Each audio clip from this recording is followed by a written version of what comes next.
السلام علیکم، آپ دیکھ رہے ہیں کے نیوز ایچ ڈی۔ میں ہوں حارث علی شاہ گیلانی۔ خبر شامل کرتے ہیں تانزیہ والا سے، جہاں کے علاقہ تھانہ گڑھ فتح شاہ کے علاقے گڑھ میں بدنام زمانہ ڈکیت گینگ گروہ کا کارندہ ریکی کرتے ہوئے شہریوں کے ہتھے چڑھ گیا۔ ملزم کا نام امتیاز ظہور احمد قوم مسلم شیخ بتایا جاتا ہے، جو تھانہ گڑھ کے قریبی علاقے مراد کوٹ کا رہائشی ہے۔ علاقہ بھر میں متعدد وارداتوں کا اعتراف شہریوں نے ملزم کو سی آئی اے اسٹاف کے حوالے کر دیا۔ پکڑے جانے والے ملزمان نے کیا انکشاف آئیں جانتے ہیں علی حسن صابری کی اس رپورٹ میں۔ ہاں جی ملاک صاحب، کنیاں ڈکیٹیاں کی ہیں؟ 6 ڈکیٹیاں کی کتنے بائی پاس جدو کی ہے قلعے والے اس میں 6 ایسے بن دیا جی۔ کہڑے بندے آئے؟ ایک آصف پتیانا، ایک شاہد مچ، ایک اکری رمی دا، 2 مرادو دا پوتر، ایک سلیمی، ایک میں۔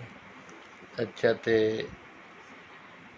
دوسریاں دکانیں تالے کنے وڈے نے؟ 2 جی، 2 دکاناں نے؟ ایک کے دکان 2 تالے۔ ایک دکان 2 باری بننی ہے؟ ہاں جی۔ بکریاں بکریاں لکاونا اور نال شامل کال چھڈیا نے۔ نال تو رال کے ویچن والا تو ہے؟ ہاں بچاواں نال میں نوں نال۔ اچھا، کنیاں بکریاں؟ 3۔